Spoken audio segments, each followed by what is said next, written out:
Welcome back to my another blog everyone. কেমন আছেন সবাই? তো আমরা তো ভালো আছি। তো আজকে হচ্ছে পাপন খালামণির বাসা থেকে আমরা চলে এসেছি সকালবেলা। আমাদের যদিও প্ল্যান ছিল না রাতে থাকার, কিন্তু আমরা রাতে ছিলাম, তো সকাল সকাল চলে এসেছি। অ্যান্ড দেন ফ্রেশ হয়ে এখানে শুক্লাল মামার বাসায় আবার দাওয়াত খেতে চলে এসেছি। তো দাওয়াতের উপরে দাওয়াত, যেমনটা বলা হয় আর কি, যে মামার বাড়ির রসের হাড়ি, বিষয়টা সেরকমই। তো মামা হচ্ছে দাওয়াত দিয়েছে, এখানে খেতে এলাম। হচ্ছে সুস্মিতা হচ্ছে আমাদেরকে ওয়েলকাম সং শোনাচ্ছে, আপনারাও একটু শুনে নেন এবং অবশ্যই কমেন্ট করে জানাবেন কেমন গিয়েছে।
খুব সুন্দর হয়েছে।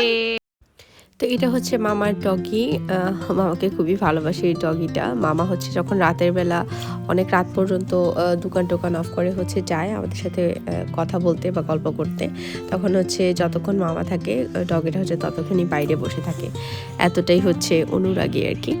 তো যাই হোক, মামা হচ্ছে আমাদেরকে খাইয়েটাই এখানে হচ্ছে দমদমিয়া লেকে নিয়ে এসেছে আমাদেরকে। অ্যাকচুয়ালি দমদমিয়া লেকের প্ল্যানটা আমরা আগেই করেছিলাম, কিন্তু পরে হচ্ছে প্ল্যান ক্যান্সেল করেছি, কারণ কোনোভাবে হচ্ছে সময় মিলাতে পারছিলাম না। তো যাই হোক, পরে মামা একটু জোর করেই হচ্ছে নিয়ে এসেছে, বলছিল যে দমদমিয়া লেকটা একটু ঘুরে যাওয়া দরকার, আবার হচ্ছে কবে না কবে আসো।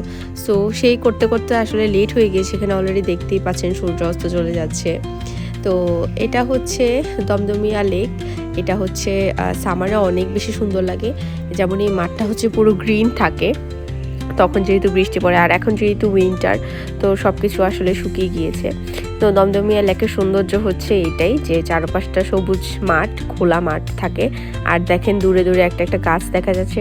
তো সামারে বা রেইনি সিজনে হচ্ছে এই গাছগুলো অনেকটা সতেজ থাকে।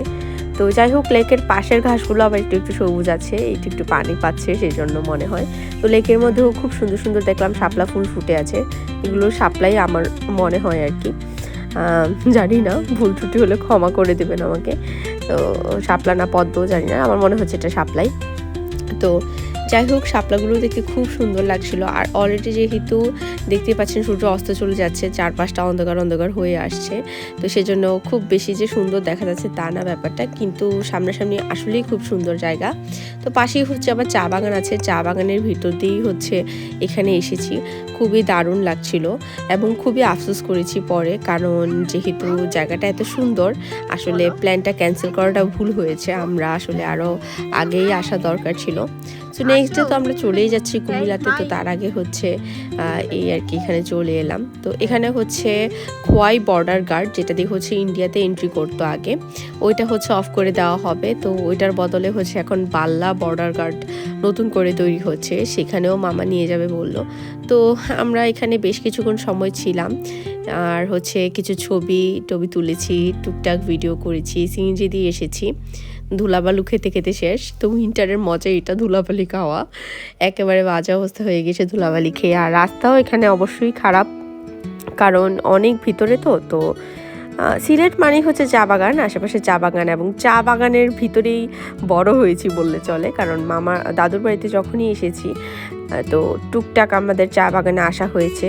তো আরও বেশ কিছু জায়গায় দেখানোর মতো ছিল, কিন্তু আসলে সময় সুযোগ এবং বাচ্চা থাকলে আসলে সব কিছু পসিবল হয় না আর কি।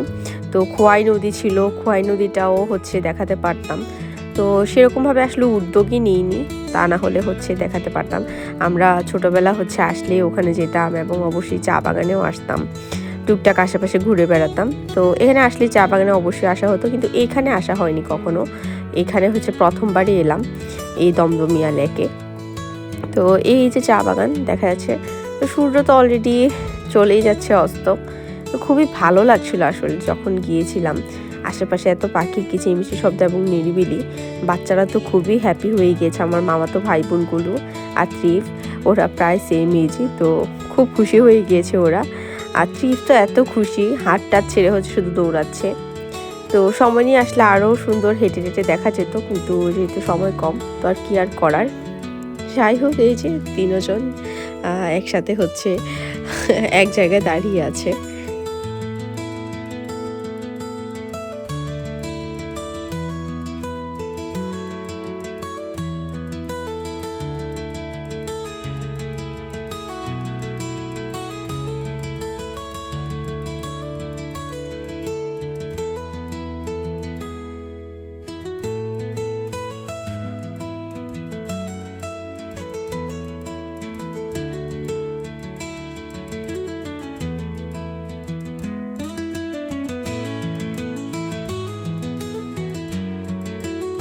তো এই তো মোটামুটি সন্ধ্যা যেহেতু হয়ে আসছে, তাই সিএনজি ড্রাইভারও বলছিল তাড়াতাড়ি এই সিএনজিতে উঠে যেতে। আমরা হচ্ছে আবার একটু বাল্লা বর্ডার গার্ডটা দেখবো।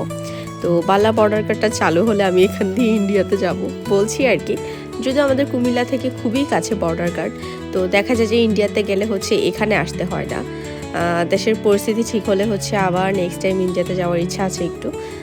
ইন্ডিয়ার অনেক সুন্দর সুন্দর জায়গা আছে, যেমন আমার দাদা, প্রিয়ম দাদা হচ্ছে শিলিগুড়িতে থাকে এবং সবসময় গল্প করি শিলিগুড়ি খুব সুন্দর জায়গা। তারপর হচ্ছে ওখান থেকে সিকিম, দার্জিলিং এগুলো কাছে, তো ইচ্ছে আছে যাওয়ার, দেখা যাক কী অবস্থা হয়। তো এটা দেখে ভীষণই লোভ লাগছিল আমার, মনে হচ্ছিল চলে যাই, কারণ এত কাছে ছিল। এটা এখনও চালু হয়নি, এখনও নির্মাণাধীন, এখনও কাজ চলছে। তো চালু হবে আর কি পরে। তো বাউন্ডারির ওপাশে হচ্ছে ইন্ডিয়া, এবং ইন্ডিয়ার ওপাশে সম্ভবত কোনো মন্দির আছে, সাউন্ড পাওয়া যাচ্ছিল, মন্দিরে কীর্তনের আওয়াজ পাওয়া যাচ্ছিল। দিনের বেলা হলে আরও ভালো দেখা যেত আর কি। তো যাই হোক, যতটুকু দেখানো পসিবল। তো এখানে 2-1 যারা আছে ওনারা বলছিল যে ওখানে না যেতে, কারণ ইন্ডিয়া থেকে গুলি করে দেয়। ওটা হচ্ছে ইন্ডিয়াতে এন্ট্রান্স গেট যেটা আর কি ওটা। আর এপাশ দিয়ে যে গেটটা, এটা দিয়ে হচ্ছে বেসিক্যালি আমরা ঢুকেছি আর কি এটার ভিতরে। এখনও কাজ হয়নি, পুরো কাজ কমপ্লিট হলে আরও ভালোভাবে বোঝা যাবে। তো এই যে ইন্ডিয়ার লাইটগুলো দেখা যাচ্ছে, বাউন্ডারির ওপাশের লাইটগুলো সবগুলোই হচ্ছে ইন্ডিয়ান লাইট। তো এই ভদ্রলোককে জানি না, এখানকার সিকিউরিটি কিনা সেটাও জানি না, কিন্তু আমরা আসার সাথে সাথেই হচ্ছে উনি চলে এসেছেন। তো ওনাকে একটু জিজ্ঞেস করছি। আর ট্রিপ তো এই সুস্মিতা মিমিকে দেখে খুবই হ্যাপি। সুস্মিতা মিমিকে ওর খুবই পছন্দ হয়েছে, সারাক্ষণ ওর সাথে সাথে থাকছে। তো এই যে 2 জন তো এই আর কি। তো তারপর হচ্ছে আমরা এখানে দেখে ঠেকে এখান থেকে হচ্ছে বের হয়ে গেলাম, আর তারপর বাসায় চলে যাচ্ছি, কারণ অনেকটা রাত হয়ে গিয়েছে, আর গ্রামের রাত তো বুঝতেই পারেন। আর আজকে অবশ্য ছিল মাঘী পূর্ণিমা, তো আকাশের চাঁদটাও খুব ভালো লাগছিল দেখতে। চাঁদ থাকার কারণে আসলে বোঝা যাচ্ছিল না, তা না হলে গ্রামে এমন সময় ঘুটঘুটে অন্ধকার দেখা যায়, কিন্তু চাঁদ থাকার কারণে চারপাশটা বেশ আলোকিত ছিল। তো চাঁদের আলোটা খুবই ভালো লেগেছে। জ্যোৎস্না কারা ভালোবাসেন অবশ্যই কমেন্ট করে জানাবেন, আমার তো খুবই ভালো লাগে। তো এই তো তারপর আমরা বেরিয়ে পড়লাম এখান থেকে। একটা গুলি করে দেওয়ার, সো দ্যাটস ওয়াই হচ্ছে আমরা ওই সাইডে গেলাম না, ভিডিও করলাম না। তো আজকে হচ্ছে মাঘী পূর্ণিমা, অবশ্যই ইন্ডিয়ার মনে হচ্ছে কোনো মন্দির আছে আশেপাশে, ইন্ডিয়ার ভিতরে আর কি যেটা। তো ওইখানে কীর্তন হচ্ছে, অবশ্যই আওয়াজ পাওয়া যাচ্ছে। তো খুবই কাছে, একই আকাশ একই মাটি, কিন্তু 2টা দেশ আলাদা। ট্রিপ তো ভেরি হ্যাপি।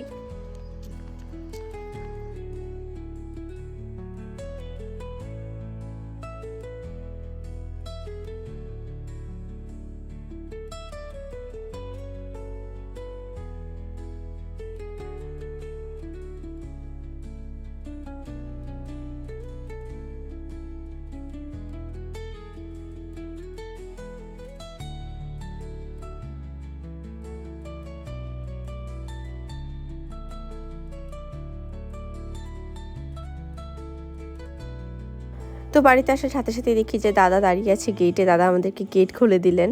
তো এই যে দাদাকে একটু দেখাচ্ছি। সো খুবই প্রাউডলি বলছি যে দাদা আমাদের দেশের মুক্তিযোদ্ধা ছিলেন, বীর মুক্তিযোদ্ধা। গেটে দেখেছেন সবাই যে ওখানে কি কি লেখা ছিল, এবং দাদা হচ্ছে আসার পর বারবার হচ্ছে আমাদেরকে ঘুরিয়ে ঘুরিয়ে দেখাচ্ছিল। তো বলছিল যেহেতু কালকে চলে যাবে, তোমরা একটু আসো ড্রয়িং রুমে বসে, আমার মানে আমি ছবি তুলবো বলেছিলাম আর কি। তো ড্রয়িং রুমে বসে কয়েকটা ছবি তুলেছিলাম, সেগুলো আমি আস্তে ধীরে পরে পোস্ট করব। সব কিছু তো আসলে একসাথে পোস্ট করা পসিবল না। আর আমি এখন যখন এডিট করছি ব্লগটা, তখন অলরেডি হচ্ছে আমি কুমিল্লাতেই আছি আর কি।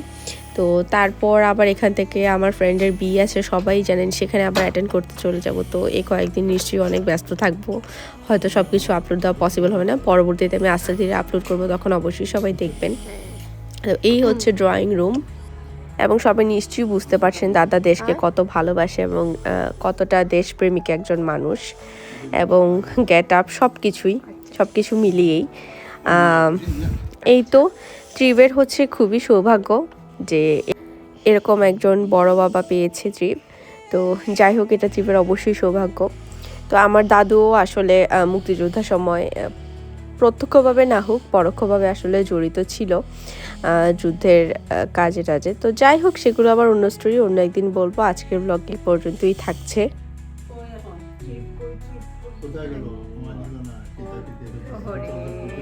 মিস করতেছে।